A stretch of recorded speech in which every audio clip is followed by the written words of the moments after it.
Following the events at the U.S. Capitol, there have been reports from many personalities, not just right-wing individuals, that they were losing thousands of followers. I have seen myself lose only a few hundred followers, but it's hard to know exactly how many you're losing and how many you're gaining. For instance, over the past several days, I've seen the number of followers I have on Twitter go down by a couple hundred, but then go up a little bit and then go down by a couple hundred.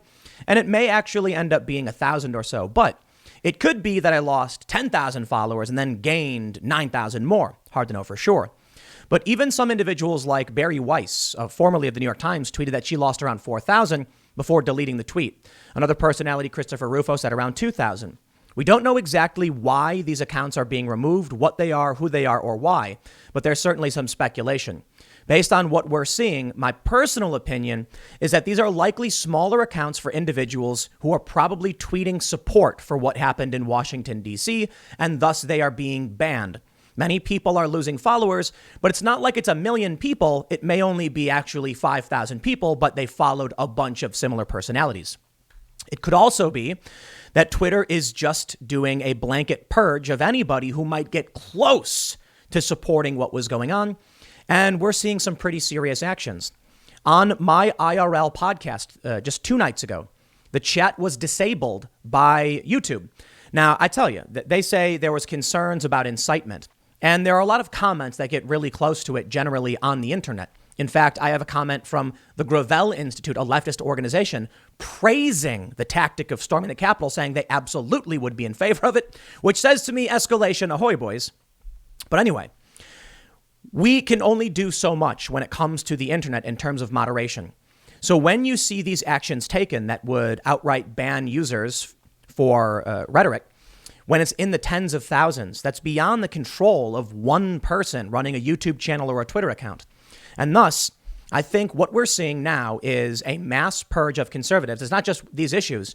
Brandon Strzok of the Walk Away campaign has been totally removed from Facebook. Elijah Schaffer, a reporter from Blaze TV, has also seen his Facebook and Instagram banned. I think it's fair to say that we are seeing another mass purge of conservatives. Now, maybe that's a little hyperbolic, so that one's on me. But the president himself is being banned. Joe Manchin, a Democrat, has called for Trump to be suspended from Twitter. And Michelle Obama says he should be permanently banned from all platforms and that all these platforms should stop this kind of thing from happening again. At the same time, Twitter has announced they will allow statements praising Uyghur concentration camps in China. Now, I'm not necessarily advocating for any censorship in that capacity, just pointing out the nightmarish double standard in tweets praising concentration camps in China. Meanwhile, American conservatives are banned or restricted based on their speech. Let me clarify. I do not condone incitement to violence. It's illegal. I'm not a fan of violence. Most of you know I don't think it works. A lot of people give me historical precedent as to when they say it did work, but I actually think that's not true. I think it's certainly obvious to say that in certain instances throughout history, of course, storming the beaches of Normandy worked. I get it. War happened. You know, we got hit by Pearl Harbor. Hey, that didn't work, right? It could go either way. The point is, maybe in the past there was an effective nature to violence in terms of conflict, but we're in the information age. In order to win in the information age, you need to win the hearts and minds of the people. You do that by persuading them. Something I've talked about quite a bit, fifth generational warfare. This is why what I'm bringing to you today is so absolutely significant. In order to engage in fifth generational warfare, and again, it's not a reference to violence. It's a reference to arguing your ideas. I think that's great. In order to do so, you need access to the platforms for which you can actually argue with people. And that's being taken away right now. Even as we speak, users are flocking to Parler, but journalists are trying to advocate for some kind of action to be taken against Parler because people there believe crazy conspiracy theories or have advocated for insurrection or violence. If you do those things, in my opinion, that's illegal and a crime. It's ineffective. It hurts yourself, and you shouldn't do it. And illegal activity should be removed. Now, I understand there have been advocates from the left for political violence. Sure, if we're talking about what happened in World War II Germany, I get it. But today's day and age, it's all about winning the hearts and minds of the people. And that can't be done when prominent personalities on the right are purged. They were purged before. They're being purged again. And it starts with Brandon Strzok of the Walk Away campaign. Now, I'll show you what he says. He's been completely removed from Facebook. He doesn't know why. He's calling for help. But we need to start with the context around Trump and how that is used as the cudgel to justify the removal of anyone who would support him. The New York Times reports the president is losing his platforms. Before we get started, head over to timcast.com/donate. If you'd like to support my work, there are many ways you can give. I got a P.O. box. You want to send me some stuff. But the best thing you can do, actually comment on the video, like and subscribe. The engagement really, really does help. And then if you really want to help, you can share this. Apparently, engagement is great. And if you want to help me grow the channel, that's a great way to do it. But I think right now, as I'm talking about the seriousness of mass censorship, which is underway, maybe you should go to timcast.com/donate. And there's nothing else I can really say. Maybe we wake up tomorrow and my channels are gone as well because Facebook just purged Elijah Schaffer. I wasn't on the ground in the Capitol. I actually said on the IRL podcast I wouldn't go near it if there was actually some attempted revolution of some sorts. And I thought my plan was going to be to go down and, have some people on it, do an interview. Following what happened at the Capitol, though, it is a mass purge. And the scariest thing about what happened is that when we saw the riots throughout the whole year with 30 plus dead, shootings, people like David Dorn, buildings being burned down, there was no mass purge of the left. Now, recently there have been some leftists who have been purged because I think what's ultimately going to happen from all of this, what Twitter wants, what YouTube wants, what Facebook wants, they want to return to the era of yesteryear, when there were only a handful of channels you could go to, where there were strict editorial controls and the masses shared their opinions. It was easier to control that way. I think that's where we're headed. The channels that survive on YouTube and social media are the ones that do as they're told. Surprise, surprise, my milquetoast tepid opinions seem to be okay on YouTube. We'll see what happens to other people. There are some channels that have been on hiatus for several weeks, and many people are wondering what's going on. We'll see. There have been some channels that have been deleted. We'll see. From the New York Times. After years of gentle wrist slaps, social media companies are finally revoking President Trump's megaphone. Now, this story is from Kevin Roose. I do not have a good relationship with this man. I know him personally, and I believe that he is not an ethical reporter. I can only say that as I preface this video with how much am I really going to trust him? I don't. He's written articles about the supposed YouTube rabbit hole, which researchers have said doesn't exist time and time again. The idea is that by going on YouTube, you'll see a video about some subject, and then you'll get trapped in a rabbit hole where you go deeper and deeper, and eventually you go from being a regular person to a far-right conspiracy theorist. That's actually not true. Many researchers who have come out with data trying to claim that was true haven't actually proven it. Some of these studies have ineffectively tried to claim that some channels are right-wing. For example, one study that came out recently argued that Shoe on Head, who is, I believe she's a Democratic socialist, and I mean that literally, I think that's what she identifies as. They said she was far-right, so it's clearly not accurate. But in another research group that produced something called Transparency Tube, they said there are echo chambers for sure, and that can create problems, but there's no driving factor. If anything, you'd be driven more towards normal content. But I digress. Kevin Roose says, after Wednesday, big tech platforms took their strongest actions yet against Mr. Trump, Facebook's chief executive. Mark Zuckerberg said on Thursday that the company was locking Trump's accounts until at least Inauguration Day, adding that the risks of allowing the president to continue to use our service during this period are simply too great. Earlier, Twitter and YouTube took down a video in which Mr. Trump praised the rioters and falsely claimed the presidential election was rigged. Now, YouTube has a rule that they put out, I believe it was last month, where they said you cannot make claims alleging that, you can't parrot what Trump had been saying. It's an easy way to explain it. And the reason I describe it that way is that I believe the rule change was specifically to remove Donald Trump's advertisements and advocacy for his claims. He had been alleging widespread fraud. He had been saying that he had won. And YouTube made rules saying you can't do that. It hasn't affected a whole lot of channels. Scott Adams did see one of his videos removed under these new rules. Following the events at the Capitol, YouTube moved up their timeline and said, we will now be giving a strike and removing any video as of the 7th, which was just the other day. I believe that those policies were put in place to stop the president, not conversations around what the president was doing. Like I said, the idea is right now to create a more unified public perception space. When there was only a handful of news channels, everybody was getting kind of the same information. You turn on one channel and they'd say, I think taxes are too high. You turn on another channel, I think taxes are too low. And I don't know who was saying that, I guess. But apparently, You get the point I'm trying to make. There would be wedge issue disagreements. And then we would have their election. And for the most part, the American plan, as it was, would carry on like normal. But thanks in part to social media and the internet, Donald Trump was able to win and overcome Hillary Clinton. I think now what they want to do is they want to get rid of comments. Comments have been solely removed from many news websites because they don't want those conversations to exist. And they want to make it so that only a select few group of individuals are allowed to actually have channels. So like I said, we'll see if I make it through this, if my channels survive in the long run. Over at the New York Times, they say Twitter locked Trump's account on Wednesday until 12 hours after he deleted tweets that violated the company's policies and threatened a permanent ban if he violated more rules. YouTube removed Mr. Trump's video and said it would give strikes to channels that posted videos promoting false claims. The measures may be just a start. I spoke with several employees at Twitter and Facebook on Wednesday who said they expected their companies to ban Mr. Trump's accounts permanently.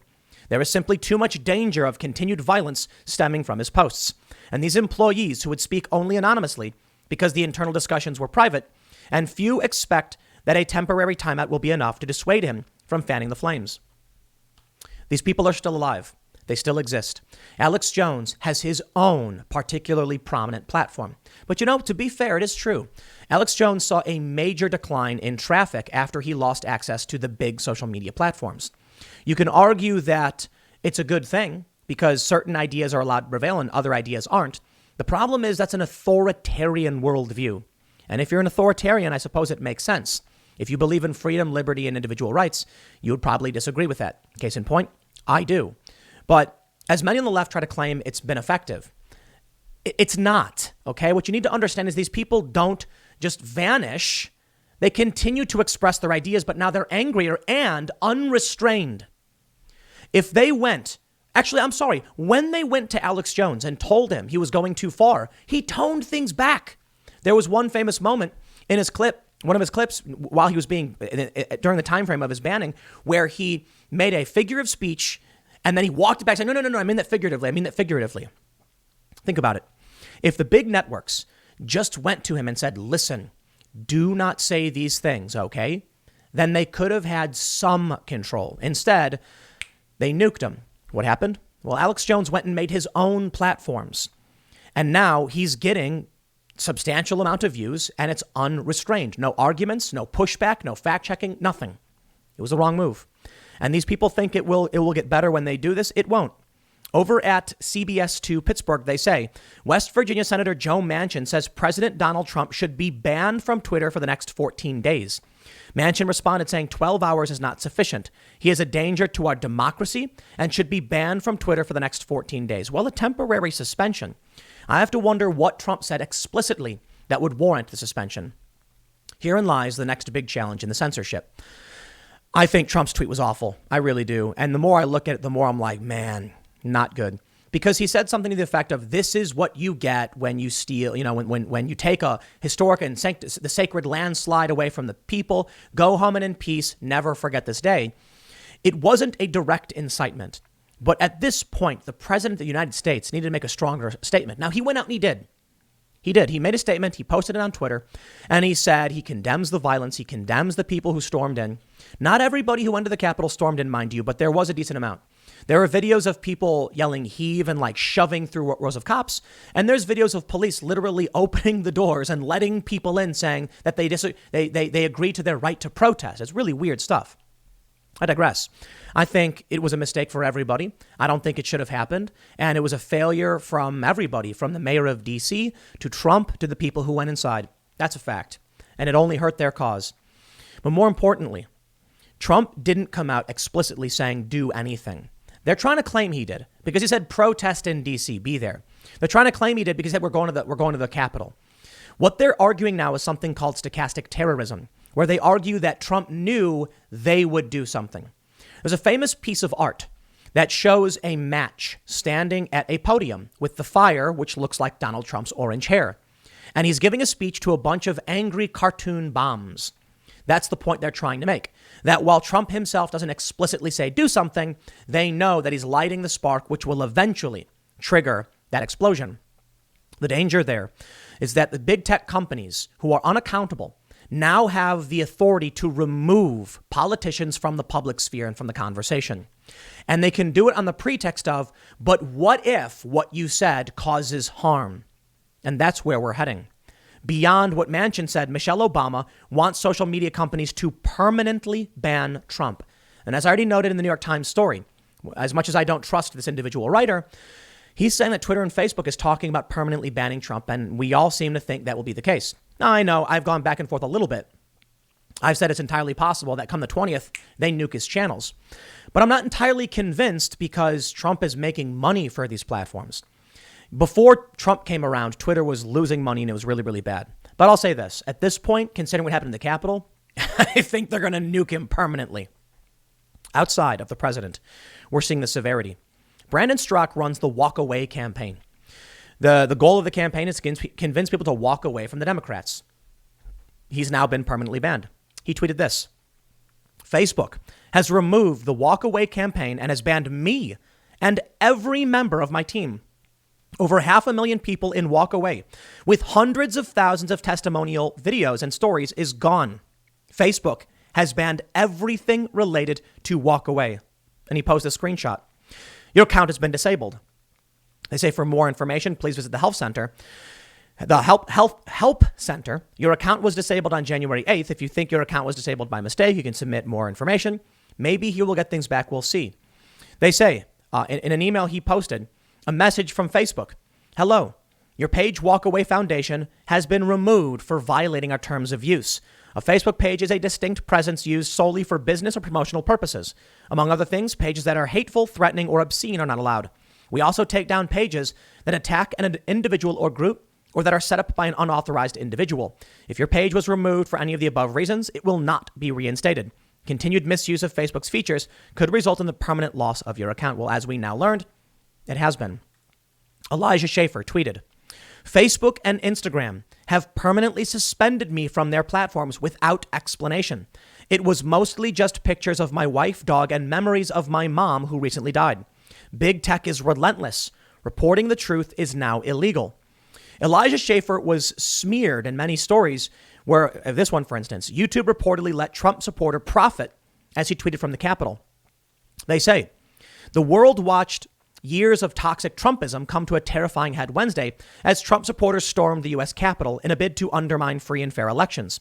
People have profited from fanning the flames of violence, as Nandini Jami, who runs Check My Ads, an agency that helps brands avoid supporting harmful content, pointed out on Twitter. She said, this man's YouTube channel is fully monetized by YouTube. He's making money off this.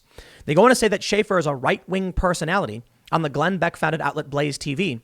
In a now-deleted tweet Wednesday, he posted a photo he said was taken in Nancy Pelosi's office and called the rioters revolutionaries. Schaffer has since claimed he was not directly part of the group who stormed the Capitol and was covering the events as a member of the press.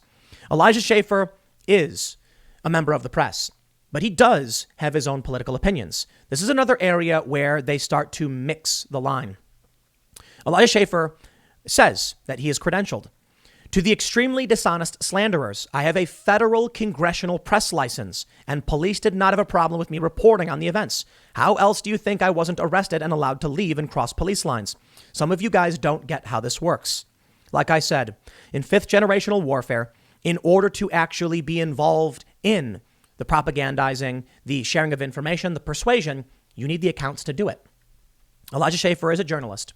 He may be an opinion guy and a pundit in some capacity, but he does go on the ground and report from many different places across the country. The left doesn't like the way he frames things. Surprise, surprise. The right doesn't like the way the left frames things.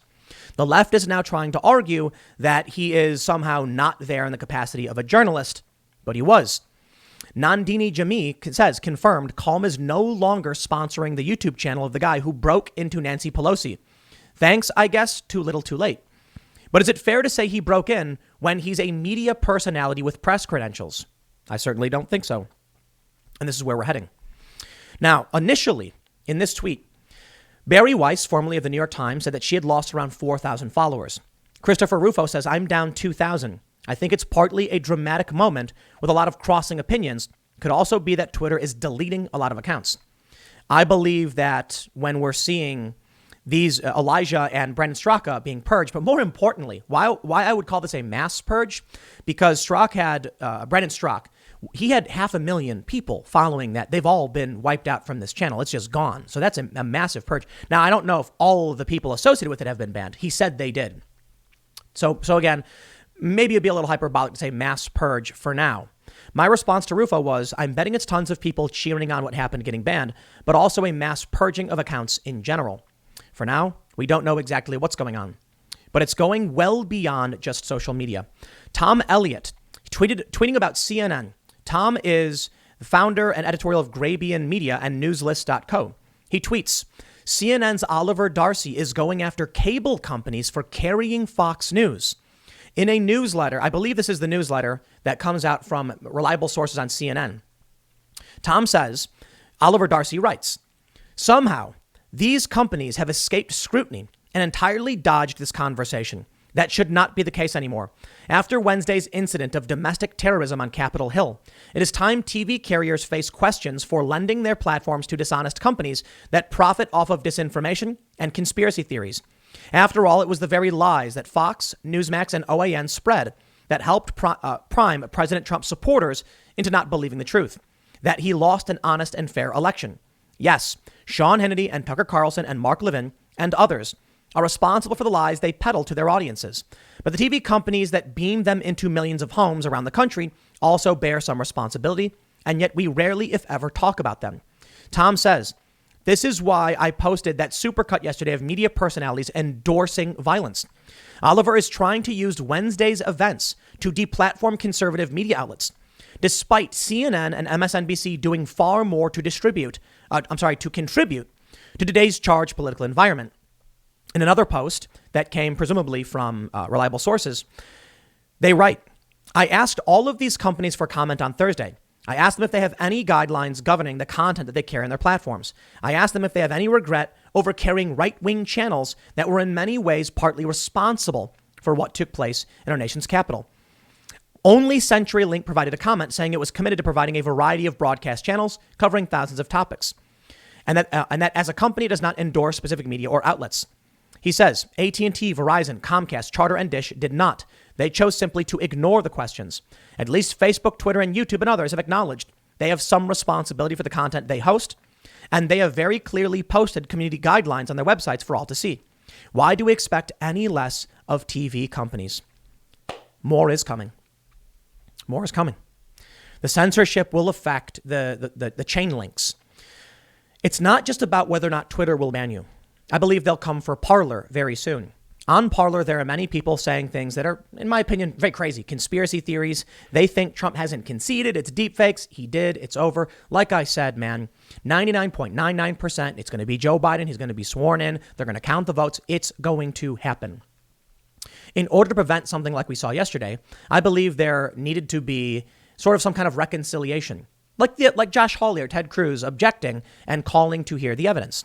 That was obstructed by the Trump supporters who actually made their way into the Capitol, in many instances storming through the doors. In some instances, the doors being open. Don't ask me why that happened. The double standard is real, however, and I'm not convinced that what we're going to see any change. And I'll tell you what I think comes next. Just because you ban people doesn't mean they cease to exist, which I said. But just because you shut down companies doesn't mean people will give up. What's happening now is if these networks ban, say, Fox News or OAN or Newsmax, is that people will find other ways to communicate. You can't just shut it down. Eventually, the establishment and the mainstream media, corporate media, will lose access to those who may even disagree with them. I mean, even Fox News lost half their viewership when Tucker Carlson challenged Sidney Powell, yet Darcy wants to claim that Fox is the worst, when the biggest problem with Fox is maybe a couple hours of opinion content out of 24 hours of, news content. Well, they do reruns, so let's say, 18 hours of news content, if that. Ultimately, what happens is different networks will be formed, different means of communication will exist, and the establishment will continue to lose their ability to influence the masses. You need to give space on your platform to attract people to come in so that you can de-radicalize and debunk. The mass purges, the banning of people, will do the opposite. Ladies and gentlemen, I give you the Gravel Institute, and I've had good words for them, and I'm sorry to see them tweeting something of this nature. The Gravel Institute produces YouTube videos, and they're trying to be like a left-wing Prager university. I posted one of their videos supporting it because I agree with the marketplace of ideas. That's the idea, right? And that's what the fifth generational warfare means. That you will watch a video from Gravel, you will watch a video from Prager, and you will decide which one you think made the right argument and persuaded you. It's really about persuasion. Gravel says, quote, "But if leftists had stormed the Capitol, you'd support them." And they said, yes, they are fighting for a good cause. Fascists are fighting for a bad cause. This should not be difficult. One person who has got the socialist rose and the black flag said, "I am not anti-revolutionary. However, such would need to come with overwhelming support from the masses and partial government support. The insurrection did not meet that criteria and actually hurt its own cause. I do not think we should perform apologetics for such tactics." Warren, the real W. O'Neill on Twitter, is 100% correct about what happened. They hurt themselves. They had very little support, and ultimately it was bad. Gravel responded saying, "Obviously we're not. The people who did it are goons, but the tactic itself isn't the problem so much as the fact that people doing it are fascists." Wrong. Many people on the left slammed the Gravel Institute for this. And with my respect to all of you who responded, I give you my respect. It's wrong. It doesn't work. We are not in a world where taking a building does anything. A cop died. A woman died. 3 other people died. 5 people in total lost their lives. What was accomplished other than they hurt their own cause? Why would Gravel tweet something like this? Well, I don't know. Ultimately, they did end up removing it, and good. I'm glad they did. But think about this. I want to know they believe this. I was giving them credit and praising them. I'm not going to do that ever again because they think what happened yesterday was a good thing, except the wrong people. No, I'm sorry. Storming the Capitol was wrong. Man, when I saw what happened to George Floyd, okay, my heart was broken. Even though, and even after that's the body cam footage comes out showing us what happened, and it changes the context and there's nuance, and even after the riots, my heart is still broken because I value life. I don't like seeing people get hurt. I don't care if they're dumb people. You know what I mean? I've often said the problem with social media censorship is that you're telling people who are stupid they're not allowed to be here. Like conspiracy theorists. Just because you're not smart enough doesn't mean you don't get to participate. But I don't care who dies. I don't like seeing that. So the same goes for all the Black Lives Matter stuff. I don't want the violence because it leads to more death. And following George Floyd, we saw more death. And when I saw that video of the woman dying in the Capitol, my heart was broken. Again, it is nightmarish. I don't want to see this stuff anywhere in other countries or here. And then when I heard this cop lost his life, that made me even angrier. Somebody hit him over the head with a fire extinguisher. Psychopath. So stupid. To get into a building to do what? To do what? People have to die for this. I am upset with police who violate their oath to the Constitution and oppress the working class and the people because I believe in the people, not the elites and the establishment. I believe in freedom, peace, and I don't believe violence works. And I think the evidence shows us this based on everything we're seeing. The backlash to Gravel, they deleted this. So good. I'm glad they did. And I hope they reconsider why it's a bad idea. Now, the last thing I'll say is that I am not an optimistic person after all of this, okay? Ars Technica reports, I'm not going to show you the tweet. They say Chinese tweet on Uyghurs not against Twitter rules. Twitter bans the dehumanization of a group of people based on ethnicity. China tweeted about what's going on with the Uyghur Muslims, concentration camps, horrifying stories and reports, video footage. And it is one of the greatest tragedies of our generation, atrocities that is happening right now. And it seems like nothing's being done to stop it. And it freaks me out. Twitter allows it. We're not talking about a president, I guess, making a statement or whatever. We're talking about the praising of concentration camps. And it's sickening to me. But I'm going to tell you my principles. I am glad China posted this. I am glad. Verified account said it. You know why? We need to know they're doing this. If they keep it a secret or those who would talk about it are silenced, we would never know they were doing it. Now Twitter says you can post it. The banning of certain individuals for their political opinions is wrong. And this is exactly why. I am grateful that Twitter would allow this to exist so we can see it and be shocked by it, to know what they're doing and why, what they're calling these women. but they shouldn't be doing it to other people. They shouldn't be doing it to American citizens. We need to know what people are saying and what they think so we understand who to avoid and who's trying to sneak past our safeguards with crazy ideas. I got one final tweet for you, and it comes from Mike Cernovich. He posted a poll. Do you believe that Trump's speech from earlier today was a concession speech? Around 20 to 25% said no. Trump conceded. It is not humiliating. It is not weakness. I think Trump thrashed about violently, and he probably should have conceded before this. He probably should have ensured people didn't storm the Capitol. Maybe he didn't realize it was going to happen.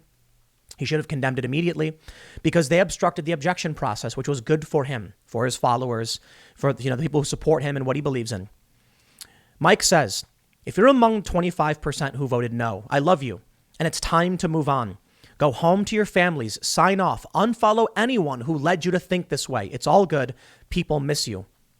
Trump tweeted, to all of those who have asked, I will not be going to the inauguration on January 20th. Trump conceded. It wasn't him coming out and saying he was a loser or anything. He says that, there's going to be a new administration and a peaceful transition, and it's the right thing to do. It's remarkable to me how many people on the left are attacking him and mocking him. There have been many resignations from the Trump administration. Listen, I think if you are mad at someone and they do something that is good for you, you should praise it. It's that simple. Trump is now saying no to the violence, no to the criminals, and I'm resigning, and I will give him credit for it. I will not give credit to the leftists who are escalating things. If they come out and they say, I agree, it's time for peace and unity and to heal, good. I praised Joe Biden when he said it. I'll criticize him for the hypocrisy, but I'll say, listen, he's doing the right thing now, so okay, all right. I'm not perfect either. Sometimes I get it wrong, and I'll try to do my best. The worst thing now, I suppose, is the censorship is going to lead to that escalation. You're not going to know what people are thinking. They're going to hold their tongues, but they're going to be waiting, and they're going to be ready, and they're going to be angry. When their ideas are suppressed, repressed, and the people are oppressed, eventually they will snap back. And I fear that what we saw the other day is just the beginning. My prediction now is that Joe Biden has said he's going to enforce new sweeping terror laws for domestic terror laws. That's going to result in people becoming the resistance. It's going that force will create some kind of reaction. You need to allow people who feel unheard their chance to speak. And when they aren't allowed, then you get violence. Unfortunately, the ideologies are so far apart now, it won't happen. The left is saying, why would we want to talk to, these fringe far right individuals? And it's like, then if you don't, then the chaos ensues next. The institutions are controlled by the left. They'll continue to make these moves and towards censorship. And it will result in those getting censored, getting angrier, feeling like their ideas aren't, like they themselves aren't allowed to exist. And when their grievances are not addressed, and there is no path for the redress of grievances, then people will get violent. I guess the saying was, those who make peaceful revolution impossible make violent revolution inevitable. That's what scares me, because in today's day and age, you win through persuasion. I certainly hope we do not head down this dark path, and I've said it time and time again. But I'm sorry if it sounds pessimistic to say, I don't see a reason why people will de-escalate. I'm seeing media outlets blame Tucker Carlson, try to ban him. I'm seeing Walk Away and all these other platforms banning people. It's going to escalate. And I'm not saying it because I want it to. I don't. I hope it doesn't. I hope everyone goes home, signs off, goes to their families and friends, finds a hobby. I'm just not confident. I'll leave it there. The next segment will be tonight at 8 p.m. over at youtube.com/TimCastIRL. Well, we're going to be having a guest who specializes in social media censorship, talking about what's going on. Thanks for hanging out. And I will see you all at 8 p.m. youtube.com/TimCastIRL.